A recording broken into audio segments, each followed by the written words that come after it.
Hello, monkeys!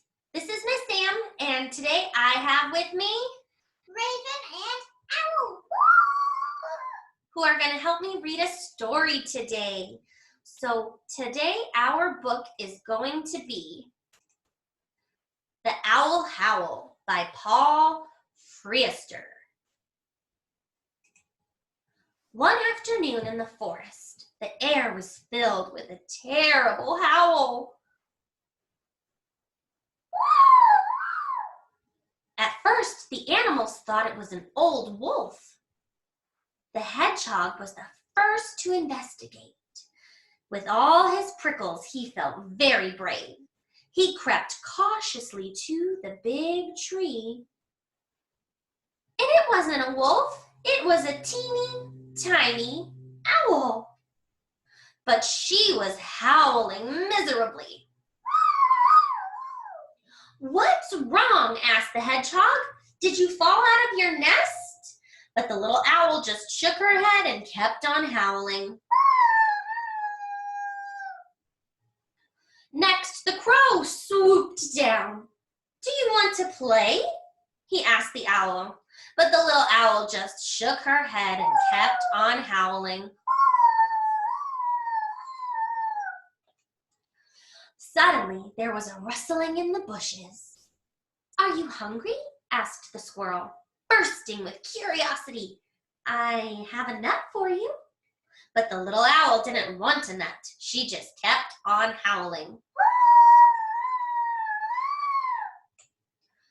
"What's going on here?" asked the mole. And he said to the little owl, "If you stop howling, I will give you something nice." The mole dug his way to the meadow and came back with a colorful necklace made of flowers. But the little owl just shook her head and kept on howling. The old stag beetle scuttled along next. He looked at the owl sternly. "You should be ashamed of yourself, howling like that. This sort of thing never happened in my day. I'm going to nip your bottom." Now the owl howled louder than ever. "Ooh, goodness gracious." "Look what you have done," scolded the animals.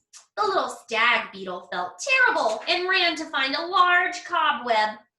"Why don't we rock that little owl?" he suggested. "She is sure to like that." So they made a hammock and they put the little owl in and gently rocked her back and forth. The mole even hummed a little lullaby. But the little owl just kept on howling. She flew right out of the hammock and straight into the wings of the mommy owl. "What's wrong, little sweetheart? Why are you howling like that?" asked Mommy Owl, and all the animals held their breath, waiting to hear the answer.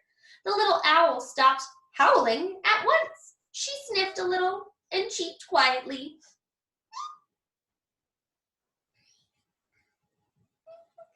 "What was that?" "You forgot." The end. All right, monkeys, thank you so much for listening. That was our story of the little owl that howls. Say bye-bye, monkeys.